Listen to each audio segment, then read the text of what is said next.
తెలంగాణ రాజకీయాల్లో పెను సంచలనం సృష్టించిన కాళేశ్వరం ప్రాజెక్టు విచారణలో నేడు అత్యంత కీలకమైన రోజు. కాళేశ్వరం ప్రాజెక్టులోని మేడిగడ్డ, అన్నారం, సుందిల్లా బ్యారేజీల నిర్మాణంలో జరిగిన అవకతవకలపై రాష్ట్ర ప్రభుత్వం నియమించిన జస్టిస్ పీసీ ఘోష్ కమిషన్ భవితవ్యం నేడు తేలనుంది. ఈ కమిషన్ నియామకాన్ని సవాలు చేస్తూ మాజీ సీఎం కేసీఆర్ సహా పలువురు ప్రముఖులు దాఖలు చేసిన పిటిషన్లపై హైకోర్టు నేడు తన తీర్పును వెలువరించనుంది.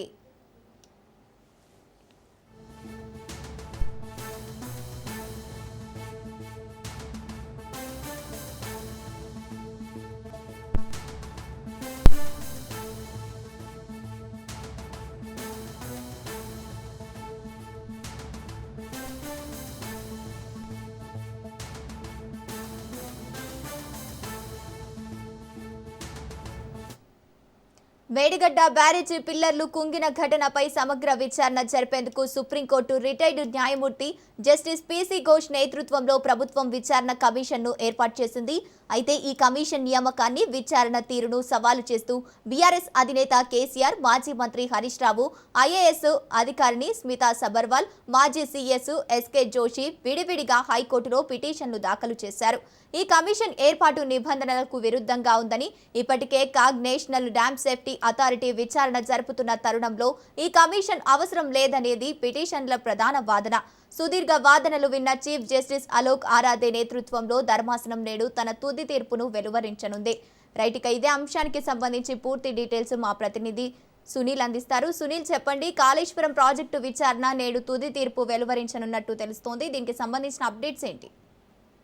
తెలంగాణ రాష్ట్రానికి జీవనాధారంగా భావిస్తున్నటువంటి కాళేశ్వరం ప్రాజెక్టుపై భారీ అవకతవకలు జరిగాయంటూ కూడా పెద్ద ఎత్తున రాష్ట్ర ప్రభుత్వానికి ఫిర్యాదులు అందిన నేపథ్యంలో రాష్ట్ర ముఖ్యమంత్రి Revanth Reddy justice PC Ghosh commission వేసి దానిపై పూర్తి విచారణ కూడా జరిపించడం జరిగింది.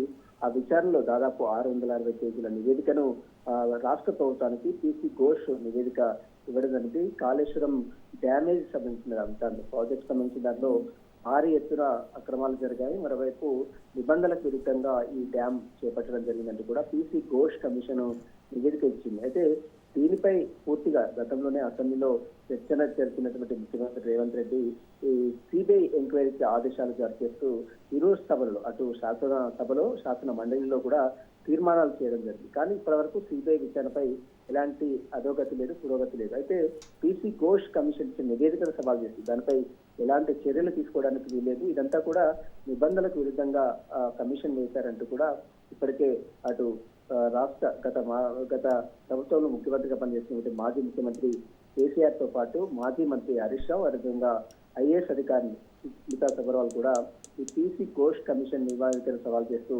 హైకోర్టులో పిటిషన్ దాఖలు చేశారు. దీనిపై ఎలాంటి చర్యలు తీసుకోవడానికి వీల్లేదు, దాన్ని వెంటనే పీసీ ఘోష్ కమిషన్ వెంటనే రద్దు చేయాలని కూడా ఆ పిటిషన్ లో పేర్కొనడం జరిగింది. ఇంకా ఈ వీటిపై సుదీర్ఘంగా వాదనటువంటి కోర్టు గతంలోనే తమ ఆదేశాలు జారీ చేసేంత వరకు ఎలాంటి చర్యలు తీసుకోవద్దంటూ కూడా మధ్యంతర ఉత్తర్వులు కూడా గతంలోనే హైకోర్టు జారీ చేయడం జరిగింది. దీనిపై ఈ రోజు ఇరు వాదనలు విన్నటువంటి కోర్టు రాష్ట్ర ప్రభుత్వం వాదనతో పాటు పిటిషనర్ కేసీఆర్ తో పాటు మరోవైపు హరీష్ రావు, మరోవైపు స్మితా సబర్వాల్, ఈ ముగ్గురు వాదనలను విన్నటువంటి కోర్టు తుది తీర్పుని ఈ రోజు మరికాసేపులోనే ప్రకటించే అవకాశం. మరి చూడాలి ఎలాంటి ఆదేశాలు జరుగుతుంది. ఎందుకంటే రాష్ట్ర ప్రభుత్వం పీసీ ఘోష్ కమిషన్ ని, జస్టిస్ పీసీ ఘోష్ ని నియమిస్తూ కమిషన్ వేసింది కాబట్టి ఆ కమిషన్ ని వేయడానికి మరి రాష్ట్ర ప్రభుత్వానికి అసలు ఉంటుందా, హక్కు ఉంటుందా లేదా, ఒకవేళ కమిషన్ ఇచ్చినటువంటి నివేదికను కోర్టు తప్పుపడుతుందా అనేది కూడా మరి కాసేపులోనే ఒక క్లారిటీ కూడా వచ్చే అవకాశం. ప్రస్తుతము రాష్ట్ర వ్యాప్తంగా ఎంతో ఉత్కంఠ రేపుతున్నటువంటి ఒక కాళేశ్వరం ప్రాజెక్ట్ సంబంధించిన అంశంపై